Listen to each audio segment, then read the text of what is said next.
And if you've shied away from showing who you are because you fear that you'll lose sales or you'll lose friends, people that would not like the authentic version of you are not going to be good customers of you anyway. And so put yourself out there, disqualify the people that don't like the real you, and create a bunch of raving fans for yourself. Thanks for tuning in to the Self-Funded with Spencer podcast. Let's go make healthcare better together. Hey, should we start? Are we starting? Cool. What's up, Sims? What's up, Spence? Cheers, man. Little kind of lukewarm coffee that we're sipping on. Mine's good. You just got yours. I've had mine for a while, but let's do a podcast, man. Sims Tillirson. I don't think you've never actually sat down on my podcast, right? I've never sat down on your podcast. That's wild. I didn't even know you had a podcast. That really? Okay, yeah, it's called Self-Funded with Spencer. About self-funding and stuff. Yeah, you're joking, obviously. But we've known each other for how many years, man? Like, 4 or 5 more? Yeah, probably 5 years now. Cool. Some people might recognize you as Carl Carrier, which, hey, I don't know. Maybe we'll reprise that role later today. I don't know. If Paymorica hasn't killed old Carl Carrier off, we should. Carl Carrier's in like a trunk somewhere in an abandoned parking lot. That's tough. Yeah, That's man. Tough life. Tough guy, dude. But let's talk. I don't know, man. We're going to talk a few things. Yeah. But I want to tell your story first too. Obviously you're pretty, I would say, public and open about trials and tribulations of life, and Absolutely. I think you don't avoid it, where some of us might be a little bit cautious. Like you've sort of said, this is who I am, and I love that about you. But I want to talk about what you're doing now as an entrepreneur, if we can, and of course, if we get into the world of mental health, I know you said we could talk about Absolutely. that. I'd love to. But real quick, let's who is Sims Tillirson? Yeah. Let's go back, man. Tell me your story a little bit. Absolutely, man. So Sims Tillirson is a dude that grew up in a speed trap town 70 miles from the interstate in Georgia. Okay. And found his... A speed trap is like you drive through it and the speed limit goes way down and Yeah, and there's some cops waiting for you because there's just nothing else there. And I, through a weird route of getting kicked out of college a couple of times and not knowing what I wanted to do with my life, ended up in South Carolina running grain elevators for Sunny Purdue, and couldn't afford my rent on $30,000 a year, working 100 hours a week or whatever it was, and accidentally got an entry-level role at Unum Group, and I've been in benefits ever since. How long ago was that? 10 years ago. Okay. What is life like running a grain elevator? Describe that for me. I don't know what that exactly means. It looks like during harvest season, getting to the elevator 4 or 5 in the morning, open everything up, turning everything on, reviewing the Chicago commodities markets to understand what the price of wheat is that day. Okay. Then bringing in trucks from local farms, loading the grain that they have into the elevator, lots of manual labor. Is this in a silo of some sort? Yeah. So, and you've seen elevators before. They're really skinny metal things that go like 100 feet up into the air. Okay. And then they have little spouts that shoot off into big grain bins. Okay. So the elevator effectively is just like some buckets that just go up the elevator and then come back down the elevator. So you dump truckloads of grain down there, but I'd be climbing the elevator, getting into the grain bins to measure how much we had. Yeah. Digging rotten grain out from under the elevator, all kinds of manual work. And then probably hard labor, physically in the sun, probably Absolutely. dirty, sweaty, stinky, all that stuff. And then for $30,000 a year, right? So yeah, it's a tough job. So like, how did you land the Unum gig? So my dad's fraternity brother, a guy named David Parker, he was the CFO of Colonial Life at the time, and agreed to get me in front of a job that would be fitting for me, which was an entry-level billing role. Okay. And what'd you think about it at that time? Was it exciting? I was jazzed, man. So I was working 5 a.m. to 9 or 10 p.m. every day. Okay. We worked a little less than that on Sundays, but that was pretty much my life, right? Okay. So this Unum Group deal, this Colonial deal, I got a pay bump to $35,000. I was capped at 40 hours a week, and I was working in air conditioning. So I was like, this is sick. Yeah. I'm in. Yeah. Well, I bet though the grain elevator job, those are the type of jobs that help create some character, right? Like Yeah, build you as a absolutely. human being, and like those are the kind of things you're glad you did it. Like I remember one summer working for my dad. He had a paving company, and he kind of said, "Hey, I just want you to see what like it's like for my guys out." Yeah. And so 100 and something degrees in Texas, sun up to almost sundown, carrying paver bricks, from one spot to another and laying them, and it's like, this is hard work. Yeah. And, I think he wanted me to kind of see it so that I knew that I was supposed to be on a different track and to go obviously finish college and all that stuff. But the perspective I had for people that do that for their lifetime, you have a super high level appreciation for the commitment to that. 100%. Especially when most of them are doing it as a sacrifice for their family to take care of them. And they're doing that for 30 years, 40 years on end, man. And so just that level of like perspective that was provided for a young college kid was really important in my life, man. Absolutely. And I think I wrote a LinkedIn post about it the other day, but it's like easy to get bogged down in what we do as salespeople, as sales leaders. But, we were talking this morning just about how good we have it from a financial perspective. But it's good for me when I have a bad day sitting in front of my computer, like creating content on the internet, and somebody doesn't want to do business with me and it hurts my feelings, that I can look back and be like, hey, at least you're not climbing a 100-foot grain elevator with a broken finger and no OSHA specifications being met with the ladder guard around you. Yeah. Well, but I think too, just knowing that, like, especially as we'll get into more of your current day career, like knowing you're a little bit more in control of your destiny, where the next day you could wake up and things can go your way all of a sudden. And a couple of sales come in and everything changes like overnight. In a situation like that, you described on a fixed sort of income, doing the same job over and over and again, there is no upward mobility or control of your destiny. So like you go through that unum, you get into that sort of entry level job, you start to get aware of this benefits world. Like, talk to me about the progression through your career there. Yeah, absolutely. So the team at Unum and Colonial, we've had our differences over the years, but they were really good to me when I was there. They gave me opportunities to see really all sides of the business. So started in billing, got really interested in process improvement and automation. So was tapped for projects and really felt like I improved the experience there. But after a few years doing that, I knew it was time for something else. And I took on the challenge of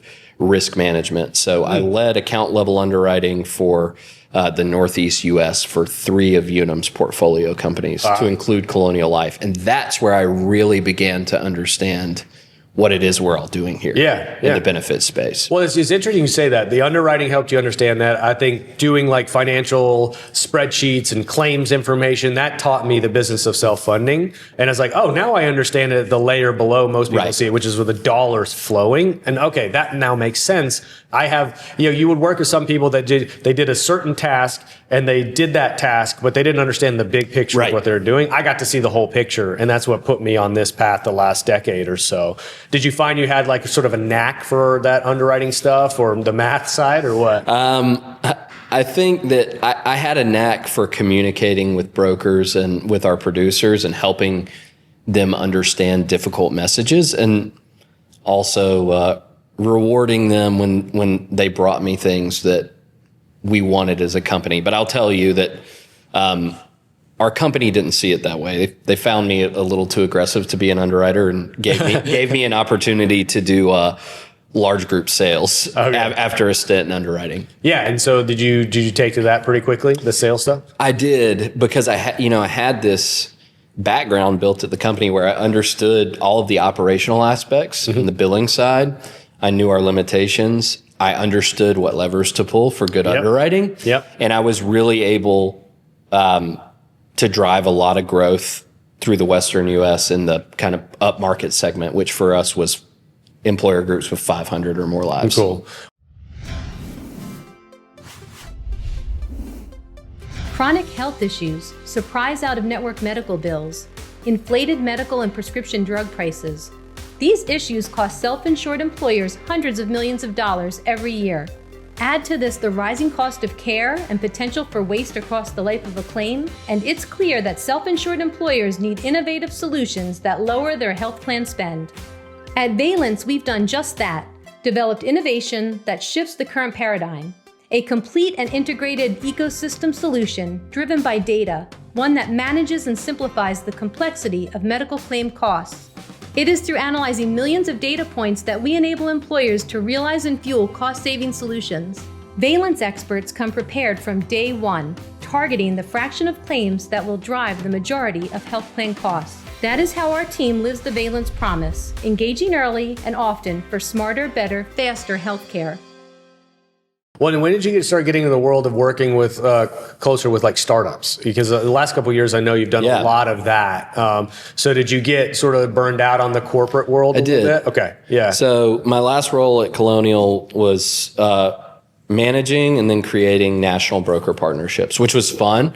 But I saw the amount of money being transacted, even from my time in large group sales, and I wasn't commissioned at all through this process. So I felt like there was more out there for me financially, and I ended up calling one of my old broker clients, who was actually an enrollment firm, and taking a role with them. And they're a private equity backed startup. So I ran sales for the central United States for them.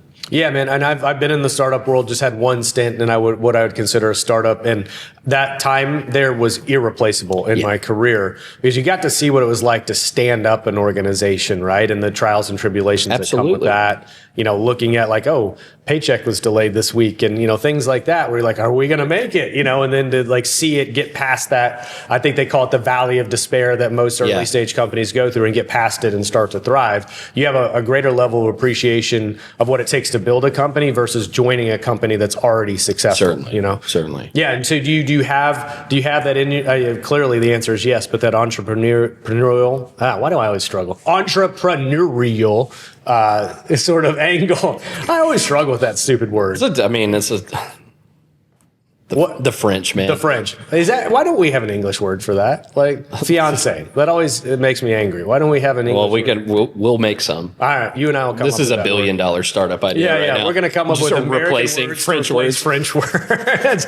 But anyways, as a burgeoning entrepreneur, like, did you find that you always had that part of you that was maybe uncovered or undiscovered? So I never really knew that that's what I wanted to do. So essentially, like after this private equity startup, I started going earlier and earlier stage. Until I got to a pre-seed startup where I was an equity partner, where I really felt like I had a responsibility to protect the business and grow the business, not just as a sales guy, but like started thinking like an owner. And that's when the switch flipped for me. Yeah.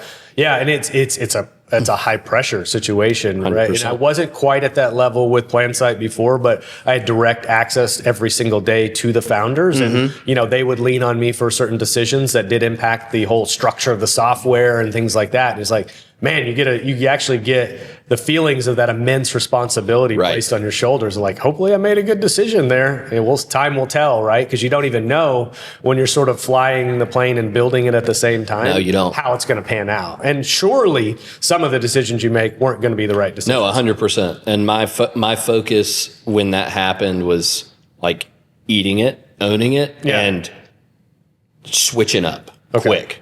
Okay.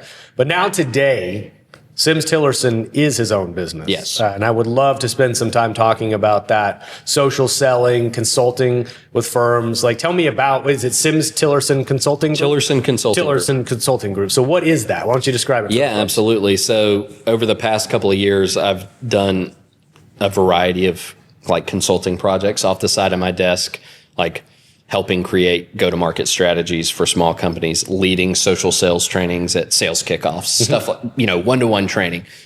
And I really enjoy it.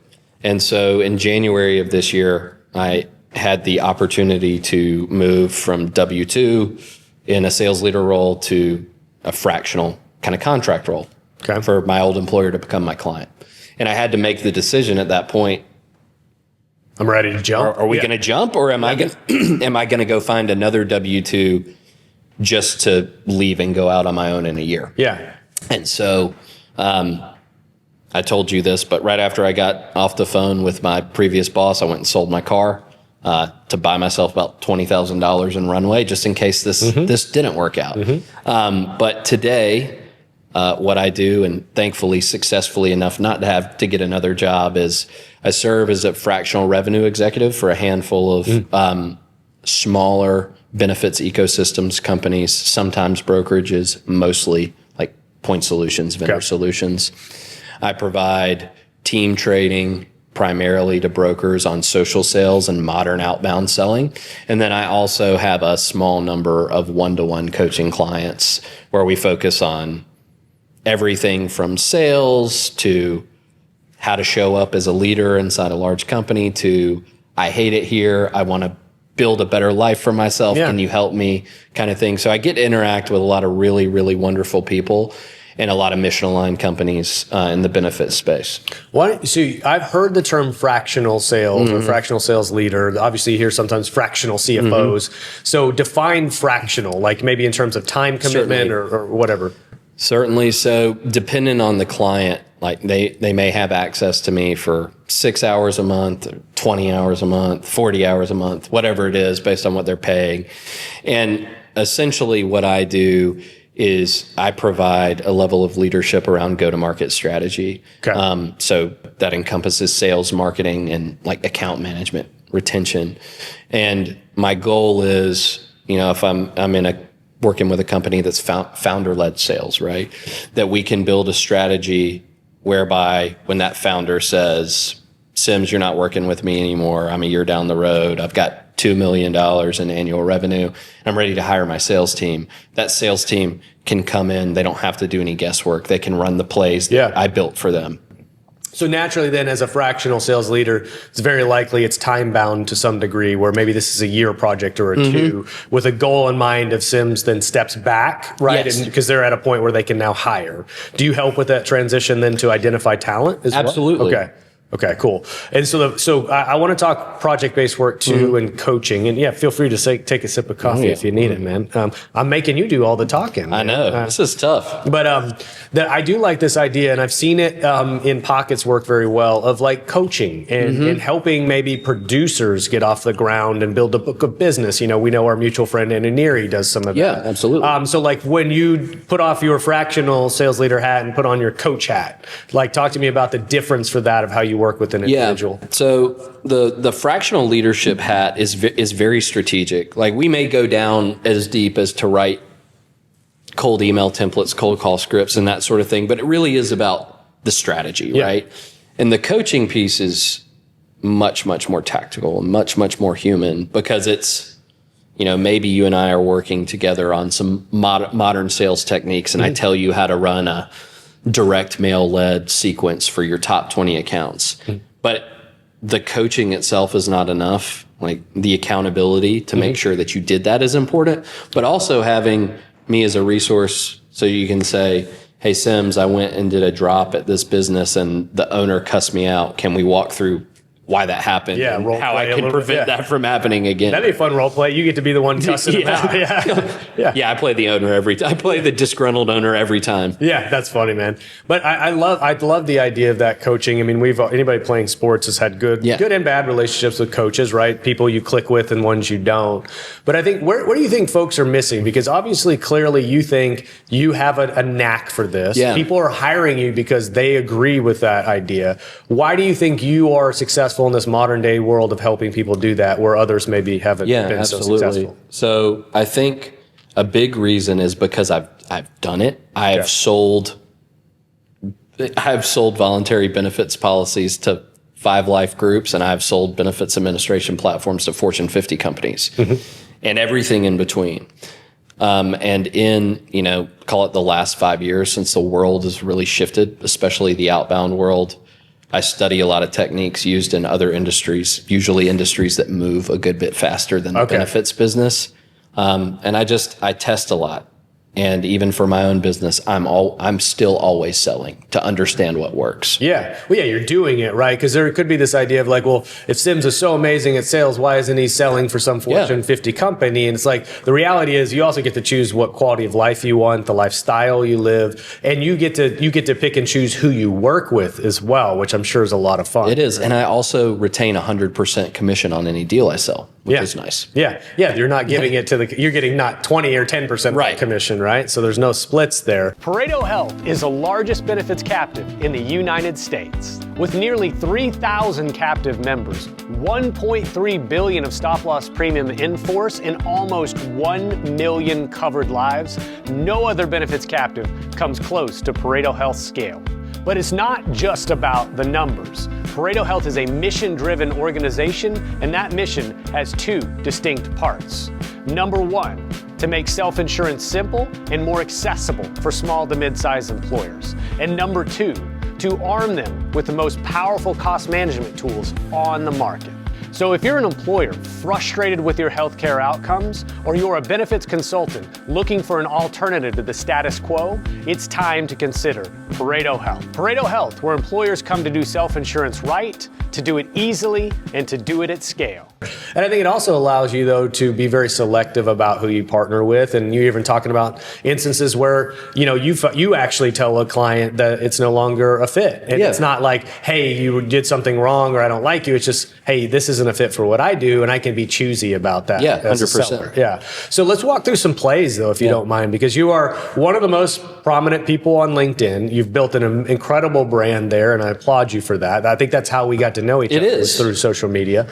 But, some people might be skeptical of like, oh, social media is a waste of time. And you're building a bunch of people in your echo chamber that like your posts. But how do you convert that into actual sales?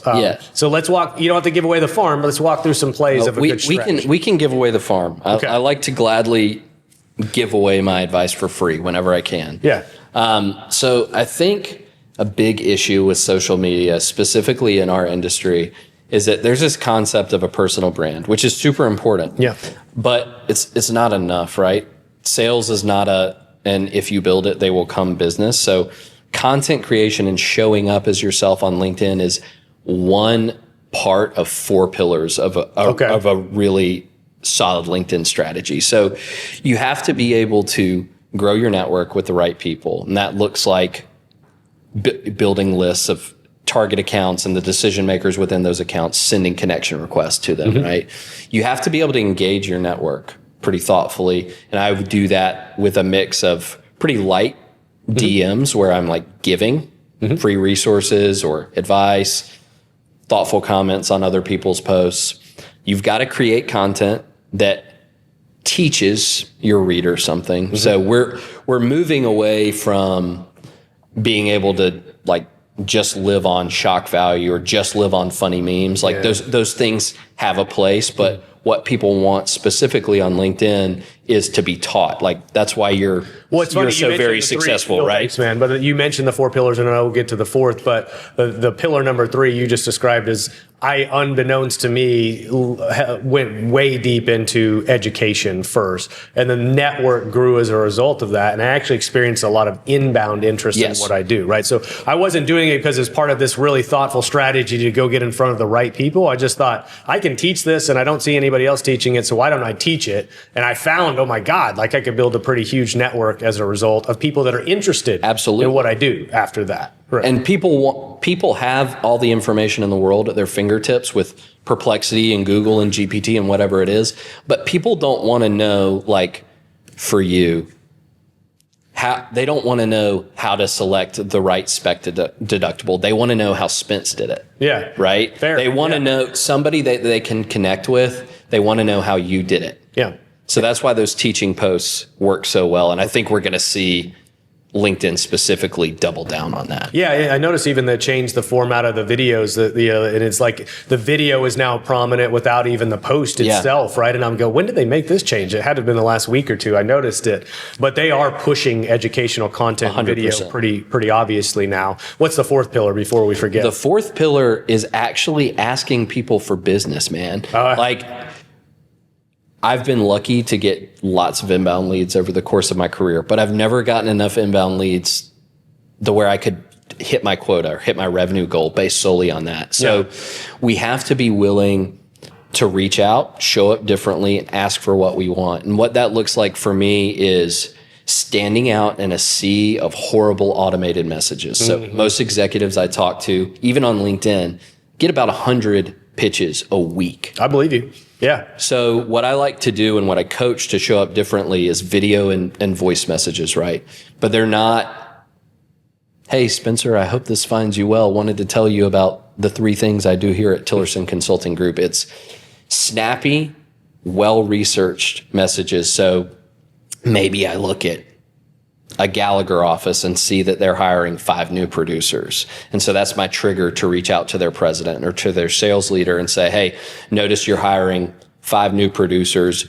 Most agencies that I work with struggle to get new producers off the ground with anything more than asking them to make 200 cold calls a day. Right. I partner with agencies like you to teach modern outbound that breaks through the noise and converts at 15 to 20% rather than sub 1%. I think that could be interesting.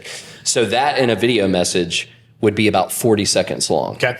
And in addition to the fact that that messaging is tight, well-researched, and speaks to the problem they have, how I solve it, also in somebody's inbox, they see Sims sent you a video message. And in the midst of all of the, hope this finds you well, I'm a lead gen agency or whatever all those messages we get every day are. Yeah, I don't know which software is messing up my name where somebody calls me Hugh all the time. Have you had these? H-U-G-H? Literally, I get messages all the time like, hey, Hugh. I'm like, who the hell is Hugh? I can see you as a Hugh. I maybe so. Maybe I look like a Hugh, but I'm like, okay, somebody out there is named Hugh, and that message is supposed to be for them. Yeah. Or their software sucks so bad that they call everybody Hugh. And it's probably that the software sucks so bad. Like LinkedIn automation software has come a long way in the last few years, but it's still really bad. Yeah. And most AI written messages are really bad. Agreed, dude. And I can detect it like instantaneously. Yeah. Even if they don't mistakenly call me Hugh. I'm just like, oh, this is a canned bullcrap message, man. Yeah. This didn't come from a human being. Immediately ignore. I will tell you though, and you tell me why I'm the wrong persona, because I don't like to watch videos that people send me sometimes. And not everybody does. Okay. Right? So I don't have a 100% meeting set rate on my videos, right? Just like some people watch my content and they're like, I really hate that guy. You know? Yeah, that's fair enough. Yeah, I'm sure they think that exact same thing about me too. The point is really about showing up differently. And to your point, let's say I'm prospecting a CFO. I add him on LinkedIn. I interact with his content if he's created any. Most CFOs don't, so there's probably none there. I create some teaching content that speaks to how I solve problems I know his persona has, and then I hit him with the hard sell DM and he doesn't say anything. I'm not going to stop there. Yeah. We're gonna use other outbound methodologies to reach him. Maybe that's when I pick up the phone, hit him with a cold call, leave a voicemail that points to an email I'm sending. That doesn't work. Maybe it's direct mail. So there are a lot of places we can go, and the state of outbound today is still such that it takes 11 to 14 touches to book a meeting with most prospects. 11 to 14. Okay. Right.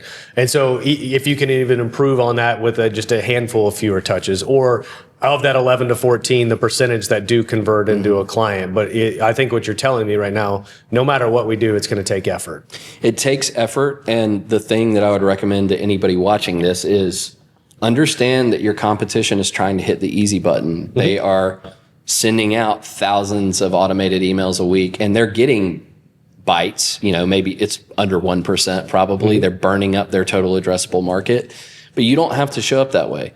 You can be more intentional. People know that when I record a video natively in the LinkedIn app for them, even if they don't want to buy what I'm selling, I took the time to make it for them. Yeah.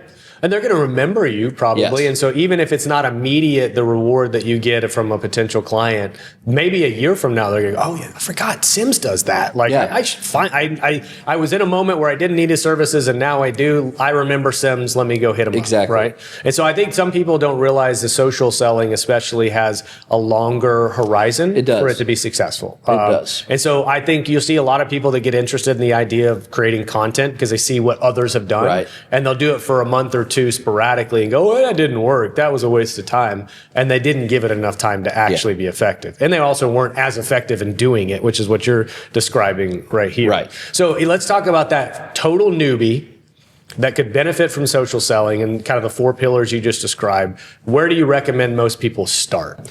I recommend most people start with 10 to 20 targeted connection requests a day, send them blank. You got a 60% higher chance of them being accepted if they're blank. Why is that? I think it's AI. I think it's that most 99% of the connection requests I get that have a message in them, I receive a pitch slap like that when I hit connect. Yep. And so I think people are sensitive to that. There are certainly people that don't fall in that camp. I read posts from older executives from time to time that say, I will never accept your connection request if it's not personalized. Yeah. But I think they're the minority based on the data. So that's the first thing.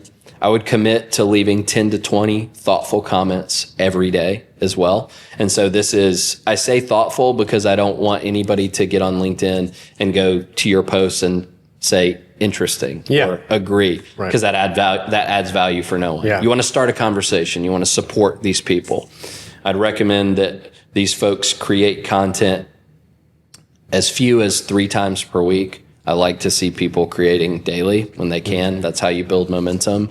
And then on the DM side, you should be sending 15 of those personalized DMs a day. A day. Okay. And how long would it take you to do that in totality? Is this about an hour of your day? Yeah, about an hour. Okay. And obviously when you're brand new starting out, it's going to take a little while longer. Yeah, and you're a big fan of batching ideas, which I want to talk about in a second. But I agree with you on the cold connections without any follow-up, because I have been the recipient of the ones that I absolutely know this person's about to send me some generic message as soon as I accept connect, and it actually angers me because I now know it's happening. I still am dumb enough to click connect. And then it happens. I'm like, fool me again. So I go, I don't want to be that person. So I'm going to connect with somebody. Usually if I connect with them, there's a relevancy of why I connected with them. Most of the time I'm connecting with them after they've already viewed my profile or followed me. And I go, okay, well, they have some interest in what I'm doing. Why don't I just connect? But I simply hit connect and I don't bother them after that. Right.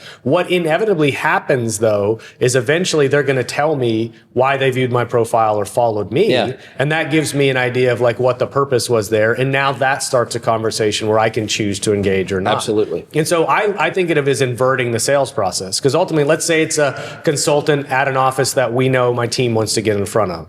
They viewed my profile, they followed me. Oh, employee benefits consultant at Gallagher. Connect.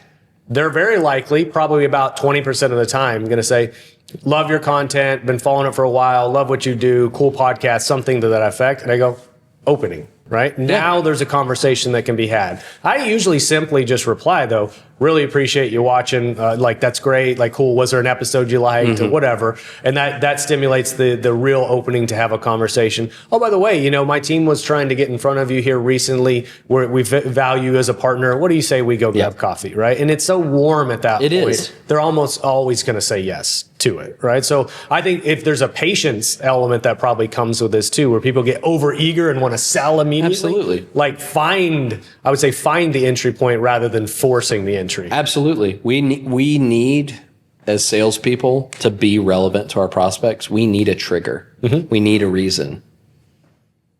Because even if you're a perfect fit prospect for me, chances are only about 25 to 30% that you're in buying mode right now. Yeah, fair enough. Okay. ClaimDoc is a medical claim auditing and member advocacy company. We provide fiduciary services to employer-sponsored benefit plans and allowing them to create an environment where we ensure that the benefit plans are being charged in a fair and reasonable basis. My business is basically people, and it become a real simple transition. We thought it was going to be far more complex. I've saved, we'll say, hundreds of thousands of dollars. I could not say enough about ClaimDoc. So let's walk through that then. Let's say somebody gets a warm lead, a person is interested. What are your steps to now engage and ultimately get that person to close? I like to approach those things in a very human way, and just if I have a consultant view my profile today that I'm already connected with, I'm going to send them a message that says, thanks for swinging by. Anything I can do to help you? Yeah. And a lot of times it's just, hey, Sims, you posted a cold email framework a few weeks ago and I was just looking for it. But many times it is, I've been really thinking about coaching for myself. Would you be open to having a conversation about that? Yeah. So I really do think it's like, let's be human. Let's not assume that because somebody views our profile or connects with us that they want to buy from us, but let's see how we can help them. Yeah. If we really mean it. Yeah, if you really mean it, for sure, man. And I think there's a genuineness to that, right? Like, they understand you're in a sales role, but like, if you're not overly pushy, I mean, I've always been an education first salesperson, and I've discovered that if I give value constantly to people over time, they're going to self-select into my network and tell me when they need me, right? Which is almost, I don't say it's a better way to do it, but it's a sort of a softer, less invasive or defensive way to engage in a sales conversation. And eventually they're going to just derive such a relationship with the content you created that they almost like not begging you, but want to work with you. And they're going to tell you that. Well, because these people, they feel like they know you. Yeah. And they see you show up every day. You build some level of trust, either through credibility or something else. And then all you really have to take care of is them liking you. Which they probably do a little bit already. They probably do already, right? The know, like, and trust element and content helps. Having spent years working alongside healthcare leaders, brokers, and employers, I know how overwhelming healthcare can feel for our customers. We've all been there. Those renewal conversations that never seem to get easier. Rising pharmacy costs and medical costs, and no real transparency into where healthcare dollars are going. That's why I'm excited about Know Me Health. They're not just fixing the old system. They've rebuilt self-funded benefits from the ground up. With Know Me's network, you can offer something truly different. No copays, no deductibles, zero out-of-pocket costs when members see a provider. It's the kind of benefit that makes everyone ask, why hasn't healthcare always worked this way? Ready to bring your clients something different? Visit knowmehealth.com and see how Know Me is rebuilding healthcare, one employer and one community at a time. I want to go back to something you said, though. You said thoughtful comments on posts. That is actually the first place I typically tell people when they're scared to make their own content. Yes. Just go comment on other people's posts, people you want to get in front of or want to connect with, but spend some time thinking about what they said and add value to what they said, right? And give a real perspective rather than great stuff or loved your post, right? That's useless, right? So it takes a little effort. That is genuine, right? I'm going to go, oh, I really appreciate that idea. Did you have this perspective or have you thought about it this way? And actually write something out that's thoughtful. So why don't more people do that? That's the lowest barrier. Because it's hard. You think so? Okay. Yeah, it's, you know, most people that want a quick fix, easy button on LinkedIn, like that's a selfish motivation. And I'm not here to say that it's bad that we want to make money. I'm in sales. Like, of course we want to make money, but we have to care about the people that we're interacting with. And for a comment strategy to work, you have to want to, it's not always elevate the person that posted the content, but you have to want to shine a light on them a little bit because that's what you're doing. If you comment on their post, you're bringing more engagement to them. You're bringing more engagement and you're saying, oh, that actually stimulated a thought in my mind that I stopped, I read it, and now I want to comment on it, right? And I think getting engagement is probably the hardest part of social media posting, right? It's like you'll get your network that likes it. Yeah. Every once in a while people will reshare it, but it's the ones that actually add thoughtful commentary. That's the goal in my mind, is to get that conversation started. It is. And that's maybe the hardest part, but you tell me, how do we do that effectively? Get somebody to drive actual commentary and engagement on your own post. We ask questions in our posts. There's also a really, really popular strategy that's kind of funny that you build a list of like, hey, here are the four things you need to do to be successful on LinkedIn, and leave out the most obvious one to encourage people to talk. But I think it's just that we have to either really, really teach someone something, because that will drive conversation. We have to share personal stories, and they don't have to be as personal as the ones that I share. They can be personal work stories that people can connect with. Or we have to prompt questions in other people's brains with their content. Yeah.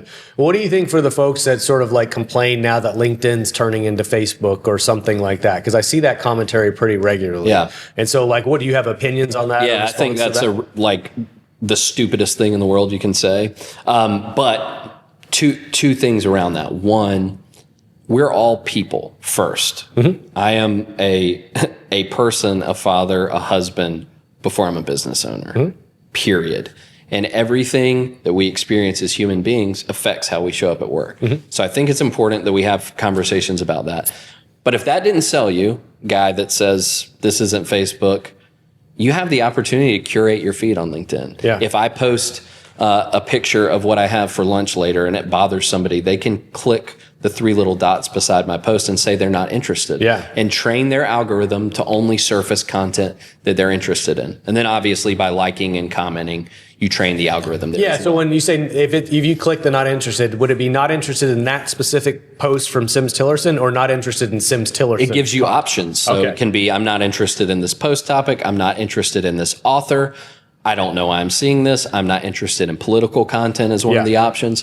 So LinkedIn gives you all the tools to see the things you want to see in your feed. You just have to be willing, instead of complaining, do the work. I also think there's an element of the folks that think the complaining element is going to attract people into their network. Because like, don't you agree that this is like, if I see one more squat post, which I know I've seen that recently because I'm guilty of doing squats posts here and there. Yeah. And I'm like, I don't know if that was kind of targeted at me or not, but it's like if I see one more this or somebody in a bikini or whatever, which I get, and I think it's just them going, hey world, don't you agree with me? And now comment on my post complaining about other people's posts. Like, and unfortunately, you can get engagement being divisive and negative, but you're not going to attract customers. No. There's a couple of people I followed and I go, why did I follow this person? And I see everything's like really divisive, or there is a political arm of LinkedIn that you can get sucked into. There really is. How did I end up here? Right? I'm like, I don't like that stuff. I'm not here for that. But it's like you do have control over your feed to a degree, right? And I think you just need to be conscientious of that if you don't like what you're seeing. Just like any other platform that you might be on. LinkedIn is a business first platform. It is. But it's human beings doing business with other human beings. And that's why I've leaned heavily into incorporating stuff about family or marriage, or, I had my probably most viral post ever was about my son in a hospital bill. Yeah. And I included that story, and it happened to resonate very strongly with people in that moment. And so I don't shy away from telling my own personal human story as well. And I actually really enjoy it when other people do that and reveal something about themselves that I didn't know that's intriguing or interesting for some reason. It usually makes me like them more or want to engage with them more from a business perspective after that. Right. And I tend to agree with you because I feel like, oh, this person pulled the curtain back a little bit and I can see who they are rather than just, what their job title is at whatever company they work for. Well, my favorite thing is when I find out other people like heavy metal. And I'm like, yes, dude, you too? Like, it's almost like we're in this little tidy club of weirdos that like heavy metal that also work in insurance. It's one of my favorite things in the world. I'm like, I immediately want to be friends with them because I found out that information from them. So the last thing on Tillirson Consulting Group, we've talked about social media strategy, we talked about coaching, but what about the moments where you might come in for an asynchronous presentation to a group to teach in an acute setting and then leave? Like, what is a good use case for that? Yeah, so we talked about this morning. I train a lot of brokerages and like vendors, teams, and it'll be, hey, Sims, deliver this virtual training for 60 minutes. And it's awesome, it's valuable, but what you most likely see in that scenario is that your couple of top performers grab everything I say and they create more distance between themselves and the bottom quartile. Okay. Yeah, unfortunately. But the way that we account for that is I drop in for a virtual or in-person session like that. I give every team member async access to me for 30 days following. And then we do one-on-one sessions throughout that 30 days as well to make sure things stick. Because I don't know if you're like this, I'm like this. If I go to even like watching one of your videos, I'm like, okay, I get self-funding, like I can do this. But it's like when you sit down to do the work yourself without the expert or the person that taught you, things suddenly feel a lot more difficult. Oh, yeah. And you can use that help in the moment, because if you don't have it, the most likely thing is you're just going to say, hey, this probably isn't for me. I'm going to go back to doing what I was doing. That's fair. Yeah, and on the subject, just because it's near and dear to me, and I taught yesterday in asynchronous, which is a cool buzzword that we use in business now, to a group of about 50 people, is you really get a chance to expound upon some of these ideas, like long form, but you also get to connect the dots. Right. So if somebody popped in and saw a video where I taught what a specific deductible is, they might go, oh, I know what a specific deductible is. But if I have a long form conversation in front of them where they're interacting, we can connect how does that interact with the aggregate attachment point, and what are the levers you can pull, and then how does that work with claims, and then you see the whole picture. But what really needs to still happen is they have to do. Right. You don't learn until you do. And oftentimes you also have to teach in order to learn at the same time. And like I can get them the theories and the concept. I can get them as much as I can to get them to that point. Until they go do it, they're not going to fully get it ever. And that's I would like to lead them to a level of comfort where they get a group, goes self-funded. I can counsel them through that and give some advice, but then they have to experience managing that client through that journey themselves and then come out the other side transformed, just like a normal hero's journey would be. And I think like those acute settings are great to start that stimulus, but it's not the whole picture. You're going to have to do a lot of follow-up and continual education after that. So what's a great use case though? Is this like an agency, an insurance agency hires you to do this particular thing? Yeah, insurance agencies for sure. And those ranging from like shops that have 3 producers total to like some of the top 10 firms will bring me in to revamp their sales processes and inject a little creativity there. Okay, right on. And I'm sure that's a higher ticket item, right? Yeah. Because of the time it takes you to get out there, prepare for it, present, fly, whatever. But that's why it's more focused on an agency wide than an individual. It's not spending that much money in one 2-hour setting, right? Maybe some really good top producer, but whatever. He's probably not going to hire you necessarily to do that. He's going to hire you for coaching instead. Before we move on to the subject of mental health, which I'd like to kind of go part B here, what else are we missing from the social selling equation?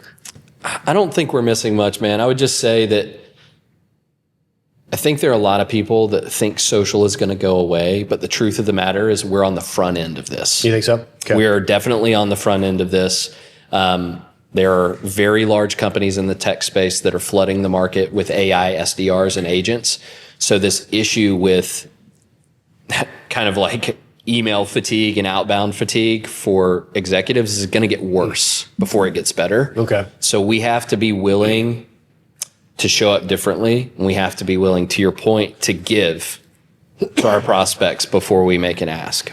Yeah, I like that, man. And I agree with you. I think, though, what AI is going to miss and what I think we're going to overcorrect on is the human connection after that. Yeah. And that's where I'm like, I keep saying I'm just going to consistently do in-person podcasts forever, as long as I can, because I think people are going to crave knowing another human being is talking to them, they're teaching them. Yes. Or even just physical presence of we do an event in person.